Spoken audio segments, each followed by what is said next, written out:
Bonjour, Richard Métivier, je suis Alliance Technologies, salarié Alliance Technologies, en détachement chez Alliance France depuis le 1er avril de l'année dernière. Je suis développeur stack et aujourd'hui donc je vais vous présenter un BBL que j'ai appelé Marmiton pour la tech, BBL de cuisine technologie pour installer un site web dans le cloud de bout en bout. Donc c'est parti. Donc les ingrédients.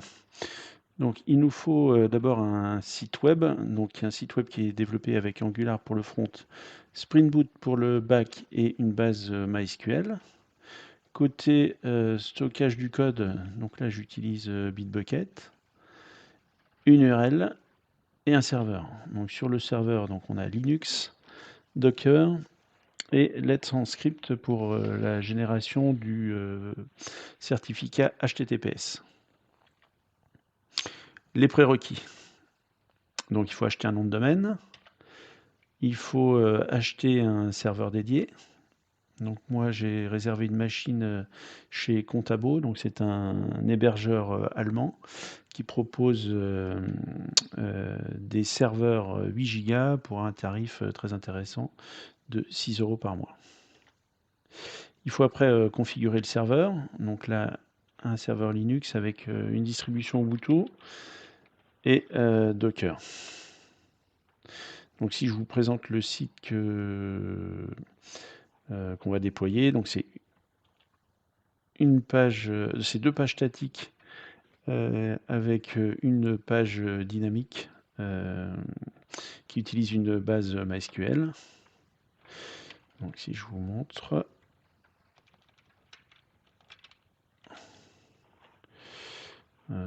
hop.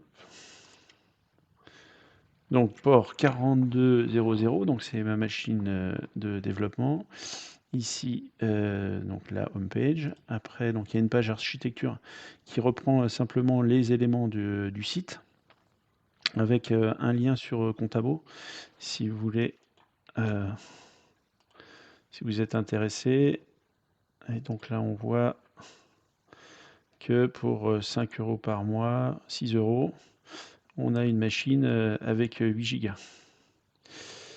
Et puis, il y a aussi un lien sur Trafic, donc Trafic qui permet de faire du routage de requêtes web et en même temps de gérer le certificat Let's Encrypt, puisque là, on utilise le certificateur Let's Encrypt qui propose des certificats gratuits, mais qui sont valables que 90 jours. Et donc tous les 90 jours, il faut relancer une requête pour renouveler son certificat. Et donc grâce à Trafic, tout ça est fait de façon dynamique. Donc ici, il y a un tuto. Je vous invite à le regarder si ça vous intéresse, parce qu'on va aborder le sujet un peu plus loin, mais on n'ira pas plus loin, on n'ira pas en profondeur pour expliquer comment tout ça marche. Donc ça, c'est la première page. Après, il y a une deuxième page, c'est les commandes. Donc on va voir dans le BBL, on va manipuler des commandes. Donc principalement des commandes au niveau de Docker. Donc là, par exemple, si on veut visualiser les conteneurs actifs, on tape un docker ps-a et ça nous liste les conteneurs qui sont actifs. Si on veut regarder les images présentes sur notre serveur, ben on tape un docker l'image ls. Si on veut builder, on fait un build-t. Et donc sur cette page, je reprends toutes les commandes qui sont utilisées donc pour Docker. Pour Docker Compose, qu'on va voir tout à l'heure, où là on fait juste deux commandes, une pour arrêter, Docker Compose Down, et une pour démarrer, Docker Compose Up-D. Et puis j'ai mis aussi Git pour les gens que ça intéresse. Donc ici la commande pour afficher la liste des fichiers modifiés, donc c'est un Git statut. Si on veut ajouter les modifs dans le dépôt local, on fait un Git add point, etc. Donc c'est juste pour ceux que ça intéresse. Et au niveau de la page dynamique, donc là, c'est les fichiers et les scripts principaux qui sont utilisés pour le déploiement de l'application. Donc par exemple, si on prend le Dockerfile, Voilà, quand on clique, on download le fichier sous forme TXT, ce qui permet de le lire, de le copier si vous voulez si vous êtes intéressé. Donc voilà pour la partie de ce qu'on va donc installer. Donc je reviens dans la présentation. Voilà, présentation du site. Ça c'est fait. Donc maintenant le choix technique. Comment ça marche? Alors, juste 2 mots. Donc tout en bas, donc on a un serveur. Donc les différentes possibilités, donc on pourrait utiliser Amazon, Azure, Contabo, OVH ou même sa Freebox en branchant, en configurant une machine connectée derrière la Freebox. Moi, avant d'arriver à la solution Contabo, bah, j'ai utilisé, enfin j'ai fait tourner l'application sur Amazon. On a par exemple la possibilité de souscrire un abonnement gratuit d'1 an avec un certain nombre d'heures pour avoir des instances. J'ai fait la même chose derrière ma Freebox. En fait, j'ai pris une machine, j'ai installé Linux et dessus, j'ai mis les différents composants pour voir ce qu'il était possible de faire. Et une fois que bah, ça a marché, hop, j'ai basculé sur la réservation d'une machine et j'ai installé donc des composants. Donc les composants, donc c'est surtout un moteur Docker. Donc juste pour expliquer en 2 mots, les moteurs Docker, il y en a plusieurs. Donc on a le et sur la slide d'après, j'explique ces 4 niveaux. Donc soit c'est Docker Compose, soit c'est Kubernetes, soit c'est OpenShift. Et au-dessus de tout ça, eh bien, on a nos applicatifs qui correspondent à des images. Donc des images qu'on peut récupérer directement, par exemple l'image trafic qu'on verra un petit peu après, qui est utilisé pour le routage. Une image de l'application front, une image Angular de l'application front. Une image back, donc là c'est une image Spring Boot qui est générée. Et puis une image MySQL toute faite qui est utilisée. Donc un petit focus sur les moteurs pour expliquer les différentes possibilités. Donc le premier niveau et le niveau le plus simple, c'est Docker. Donc c'est un fichier Dockerfile TXT dans lequel on décrit notre composant et à partir de ce fichier-là, on lance une commande pour créer une image qui va être ensuite exécutée dans le conteneur. Donc c'est très simple. Après, il y a un deuxième niveau, c'est le Docker Compose. Donc là, on est dans un fichier de paramètres qui s'appelle Docker Compose. On va définir des images qui seront appelées en fait des services. Et ces services vont travailler ensemble. Donc là, moi, pour mon exemple, on va voir, il y a 3 images qui vont aller travailler et fournir le service pour notre site web. L'intérêt de Docker Compose aussi, c'est que quand on arrête ou on démarre, le Docker Compose, bah, ça arrête toutes les images et ça redémarre toutes les images en même temps. Donc le troisième niveau, c'est Kubernetes. Donc c'est appelé EKS chez Amazon. Donc là, c'est plus un orchestrateur de conteneurs. Donc c'est pareil, c'est l'utilisation de fichiers paramètres pour définir son besoin. Et la différence réside dans le run du code. Avec Kubernetes, il faut mettre en place un cluster. Ça veut dire avoir plusieurs machines, avoir un serveur maître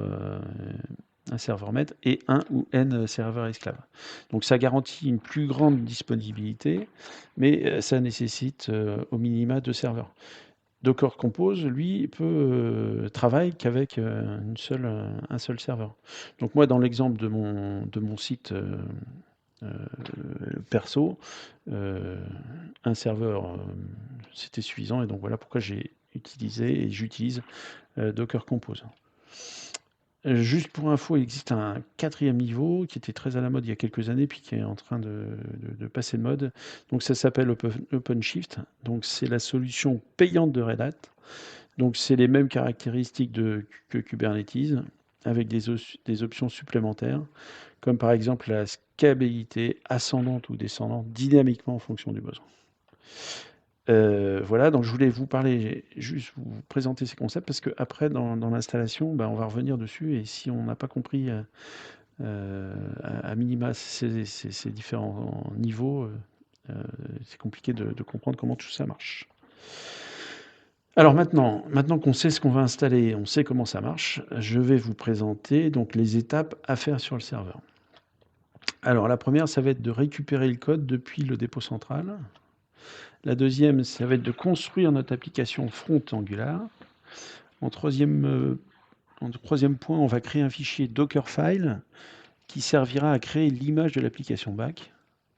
Après, on va builder le Spring Boot et on va créer une image Docker.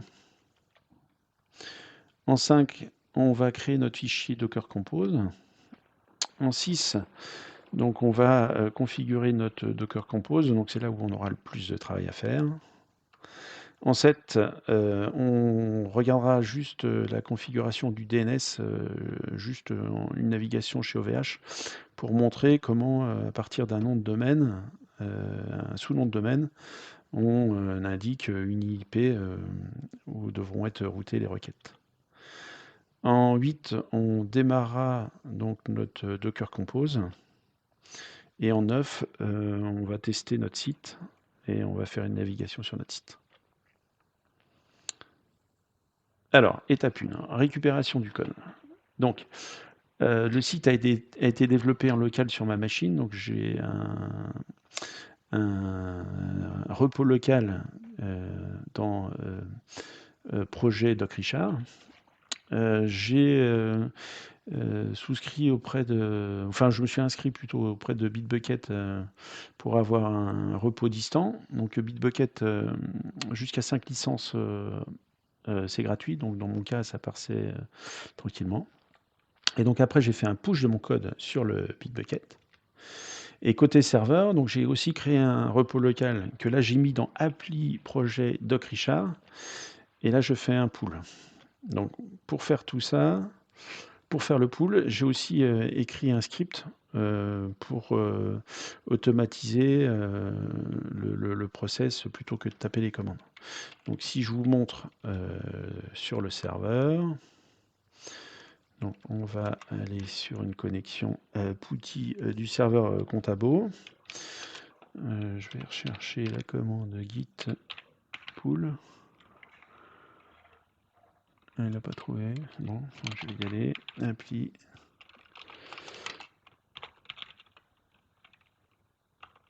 Ah oui. Ok. C'est reparti. Donc git pull. Voilà le script. Donc j'ai lancé le script. La synchro, elle était déjà faite, donc il n'a rien récupéré. Mais là maintenant, donc mon serveur a le dernier code, la dernière version de mon projet. Donc l'étape 1, c'est fait. On va passer à l'étape 2. Donc là, on va builder le front.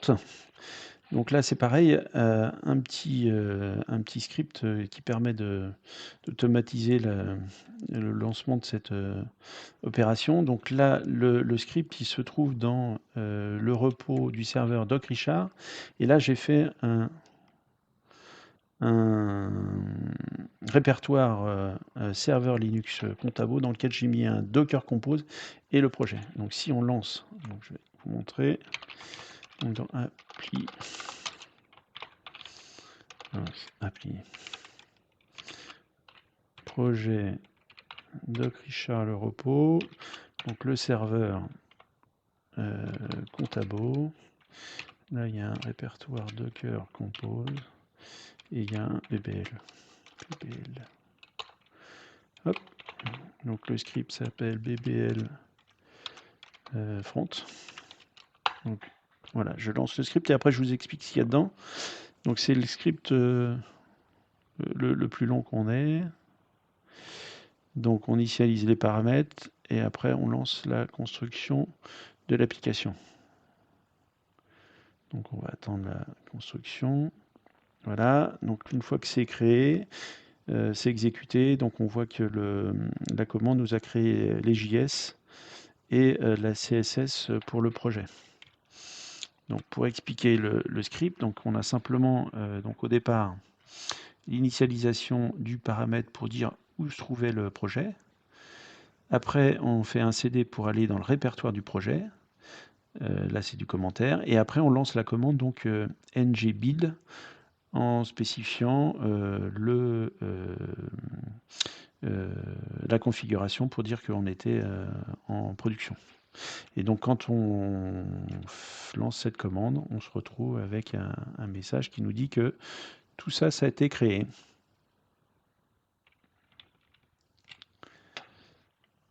Alors, en étape 3, donc là, on va créer donc un Dockerfile qui servira à créer les images. Ah oui, ce que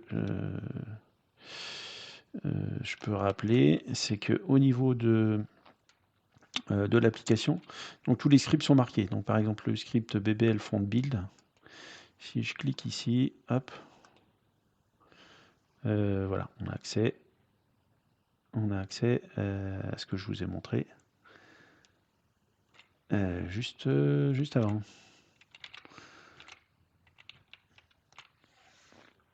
Donc là maintenant, étape 3, création du Dockerfile qui servira à créer l'image de l'application back. Donc là on se retrouve, on va dans le répertoire toujours serveur Linux Contabo, Docker Compose, BBL pour notre projet. Un nouveau répertoire qui s'appelle build image BO et dans lequel on crée donc notre fichier Dockerfile. Donc un Dockerfile, comment ça se compose? Donc on part toujours d'une origine, d'une image d'origine. Donc là, je dis que mon image va avoir comme origine un JDK, un OpenJDK 8.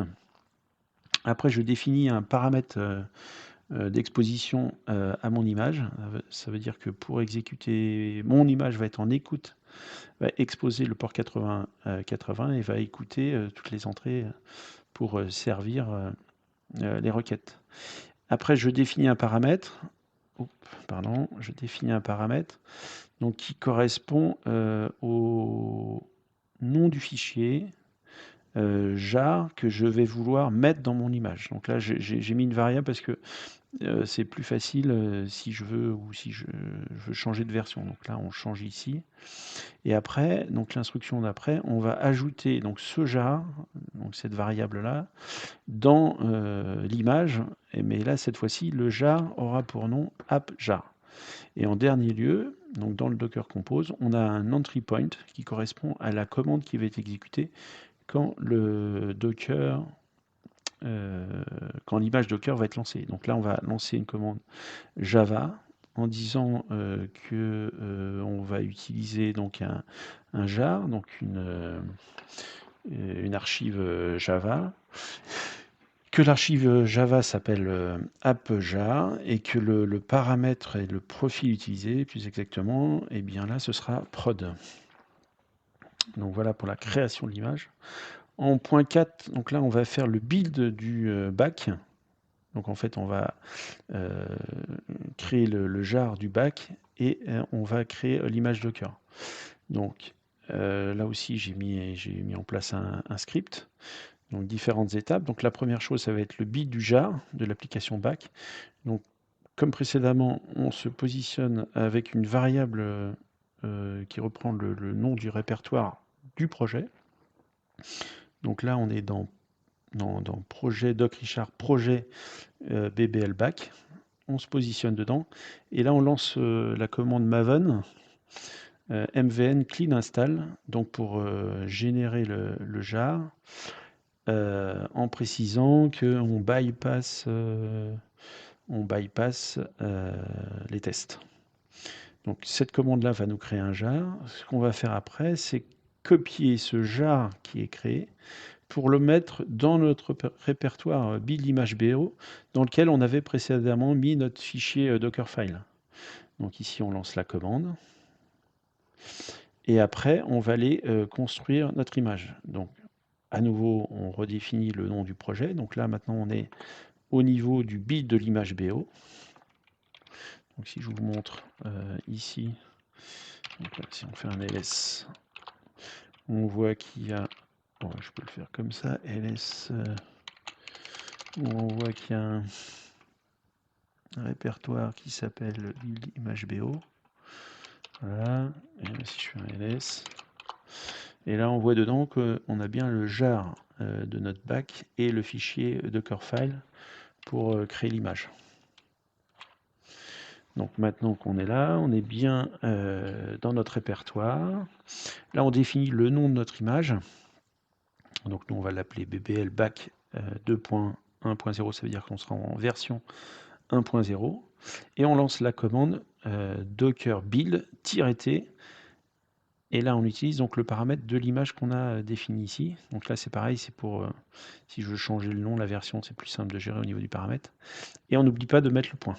Une fois que cette commande-là est lancée, ça va nous créer l'image. Et après, juste pour vérifier que les images sont bien présentes, dans le script, je rajoute un Docker image. Donc je vais lancer le script et on va le faire ensemble. Donc je reviens ici, je redescends d'un niveau et je lance donc la commande bbl script bbl back. Hop. Donc voilà, on voit les différentes opérations qui s'exécutent. Donc la création Maven, la copie, donc je reviens ici, on a le Maven, après on a copié, et après on a lancé la création de l'image. Et à la fin, on vérifie que l'image est bien présente. Et donc là, on voit bien que notre BBL back en version 1.0 a été créé il y a quelques secondes. Et juste pour info, on voit qu'il fait 141 mégas. Voilà pour l'étape 4. Étape 5, donc là on va créer maintenant le fichier Docker Compose. Donc toujours au niveau de notre répertoire serveur Linux Contabo Docker Compose BBL.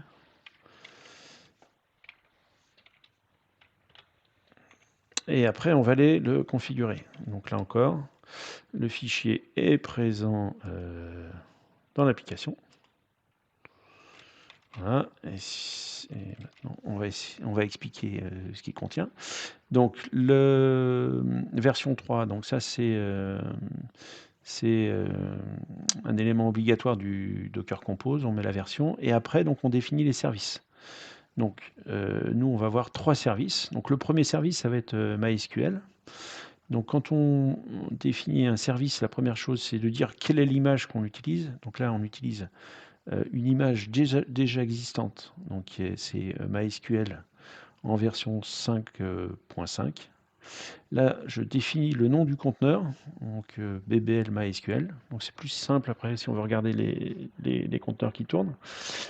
Après, on définit une variable. Donc la variable que j'utilise ici, c'est le compte route, le password route de MySQL, donc le password qui est route.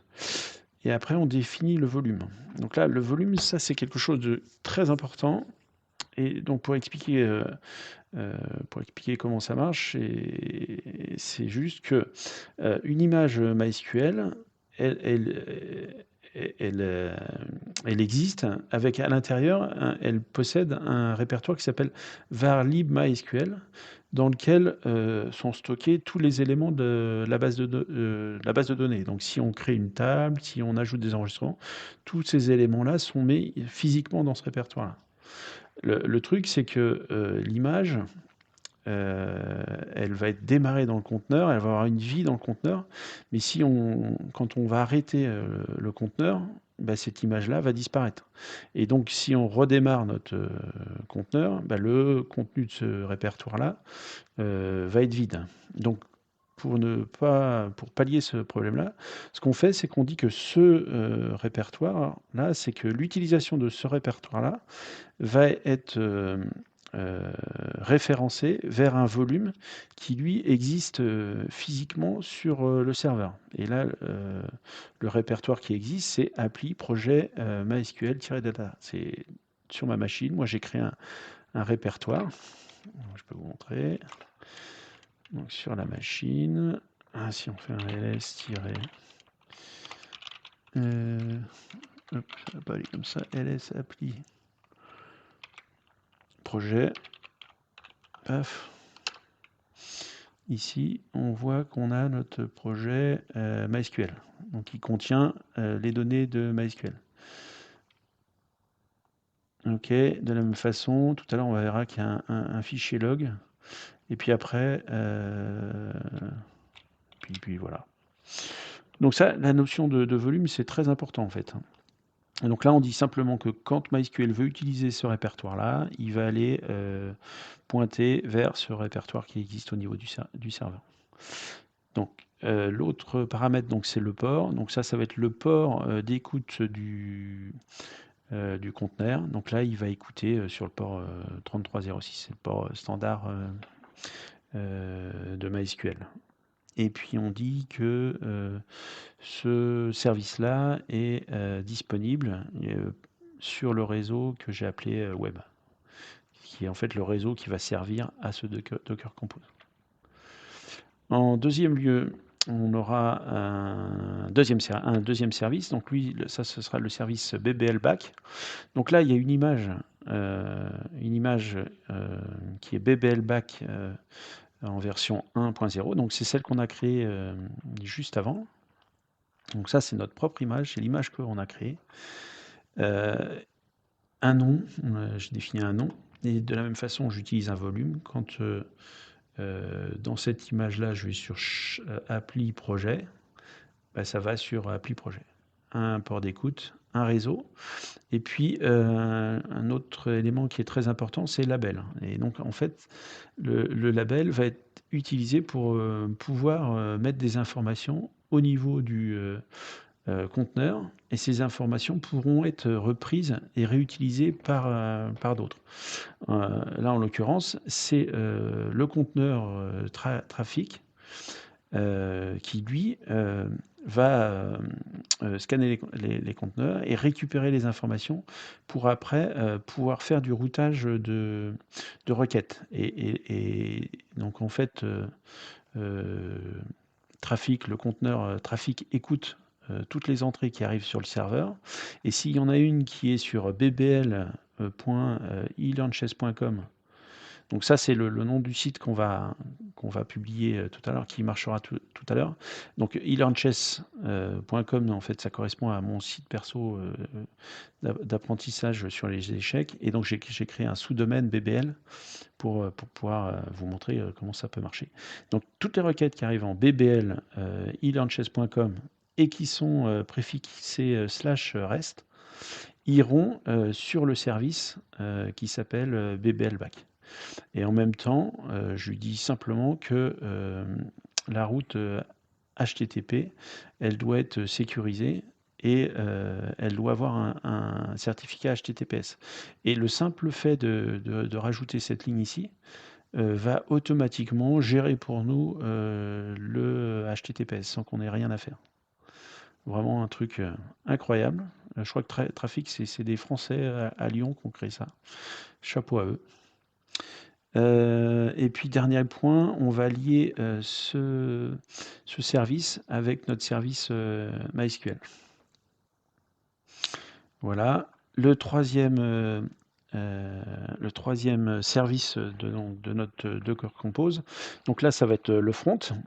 Et donc là, j'utilise une image Engines. Donc là, Engines, pour ceux qui ne connaissent pas, c'est l'équivalent de Apache. C'est un peu plus léger, un peu plus performant. Et je crois que c'est des Russes qui ont mis ça au point. Le conteneur name, donc, qui est défini ici, et j'utilise des volumes. Donc en fait, dans Engines, la configuration par défaut, utilise le répertoire user share engines.html. Donc là, simplement, on lui dit que quand dans l'image, elle a besoin d'utiliser user share engines.html, ben en fait, les éléments seront à prendre dans appli projet doc richard projet bbl front dist BBL Front. Là où à l'étape 1 ou 2, là, quand on avait généré notre Angular, l'application Angular, on avait mis dans ce répertoire-là. Donc après, on utilise un deuxième volume.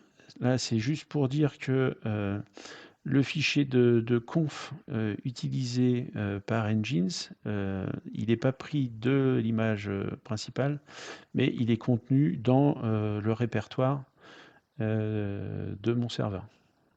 Voilà. Et puis en troisième lieu, je veux récupérer les logs de connexion, et donc je ne veux pas qu'elles restent dans l'image Engines. Et donc pour les sortir, pareil, j'ai créé un volume et je lui dis que les logs sont dans appli projet log BBL. On utilise aussi le, le réseau web et puis des labels pour que trafic aussi route. Donc là, toutes les autres requêtes BBL Ilanches arrivent dans ce conteneur, et là aussi j'utilise le HTTPS pour cette URL. Le Restart Always doit permettre lui de rester up en permanence. Et puis là, juste la définition du réseau. Donc voilà pour l'étape 6, la configuration. Ensuite, la configuration du DNS et du nom de domaine. Donc je vais juste vous montrer en 2 mots pour ceux qui ne connaissent pas comment ça se passe. Donc là, j'utilise OVH qui s'appelle OVH Cloud maintenant. Hop, ah mince, c'est pas le bon. C'est pas bon du tout. Voilà, c'est ça. Voilà, mon compte. Se connecter.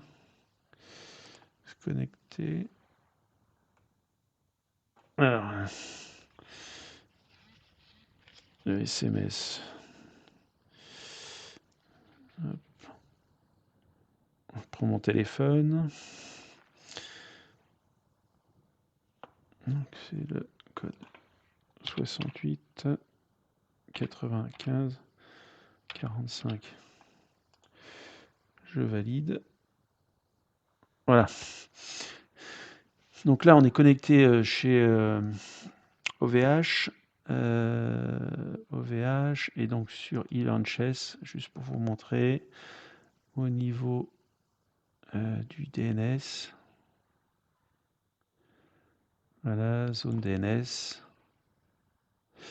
Donc sur BBL Ilanches, voilà. On modifie l'entrée. Donc il suffit juste de dire que... donc je suis propriétaire de ilanches.com. C'est mon site perso d'apprentissage avec des exercices d'échecs. Et donc là, pour le BBL, pour la démo, donc j'ai juste créé un sous-domaine qui s'appelle bbl.ilanches.com. Et donc on dit que la cible, c'est l'IP du serveur. Et donc voilà comment on peut relier... c'est pas plus compliqué que ça. Donc un nom de domaine, un sous-domaine avec un serveur. Alors, une fois que ça c'est fait, on va démarrer notre Docker Compose. Donc là, on va dans le répertoire du Docker Compose. Donc, je crois qu'on y est déjà. Voilà. Là, on a bien notre Docker Compose qui est là. Et donc, la commande. Je crois qu'il est... Il était déjà démarré, donc je l'arrête, mais la commande pour démarrer, donc c'est up, -d. Donc voilà, le site est démarré. Hop. Et donc maintenant, l'étape 9, le test du site. Donc là, on va voir si on a bien travaillé. Donc, BBL, Ilanches. Voilà, et donc là, le site, on voit qu'il apparaît, il est bien HTTPS. Au niveau des logs, là, si on fait un -, je vais faire un Voilà, je vais y aller. Appli. Projet. Voilà, je me souviens plus où c'était. Ah oui, log. BBL, voilà. Paf.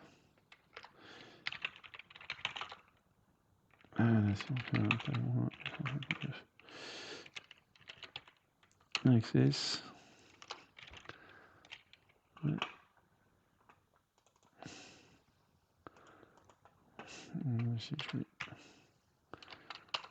Voilà, on voit bien dans les logs.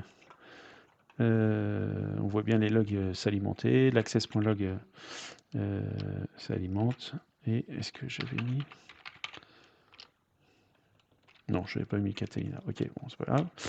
Donc, le site est présent, nos logs fonctionnent, on a notre page architecture, on a notre page commande. Donc là, vous pouvez retrouver toutes les commandes comme on a dit. Et au niveau du script et notre base de données, donc là, on a un message. Alors, on a un message parce qu'il nous dit que notre base de données n'existe pas. Donc là, je vais vous montrer comment on règle ce problème-là. Donc, on fait un docker ps-a pour aller regarder tous nos conteneurs Docker. Et après, on va aller dans le Docker pour créer la base, puisque la base n'a pas été créée. Donc là, on fait un docker exec-it. On prend notre conteneur ID et on fait un bash. Donc là, on voit que on a changé. Là, maintenant, on est sur route et le nom de notre Docker. Et donc, on va aller sur MySQL donc, pour aller créer notre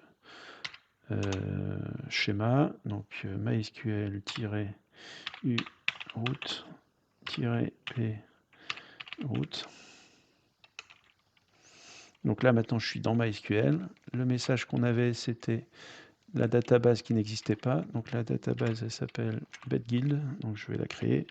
Create database BetGuild. Tac. La database est créée. Si je reviens sur l'application, que je rafraîchis, voilà. Donc là, maintenant, c'est la table qui n'existe pas. Et donc on va créer la table. Voilà. Donc avant de créer la table, il faut dire qu'on va utiliser la database BetGuild. Guild. Avec use, seule commande, on n'a pas besoin du point virgule. Voilà, donc là je lui dis que je l'utilise. Et la création de la database, je dois l'avoir dans... Voilà, hop, je l'ai là. Dans Eclipse. Donc, je viens là, je la crée. Tac, tac. Donc là, maintenant, la table est créée. Donc au niveau du script, quand on n'a plus d'erreur, mais on n'a pas de données. Donc on va créer les données. Donc pour créer les données, pareil, j'ai prévu les instructions insert. Donc, je reviens là, je colle. Et donc maintenant, je refais script. Voilà, on a bien notre page dynamique qui est créée. Et dedans, on retrouve nos différents fichiers ou scripts pour l'application.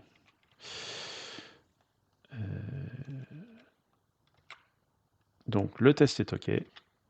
Voilà, donc si vous avez des questions, je reste à votre disposition. N'hésitez pas. Et puis, juste, moi, mon site YouTube préféré, c'est Zavski, qui explique comment tout ça fonctionne. Et donc voilà, je le mets là. Merci à tous. Salut!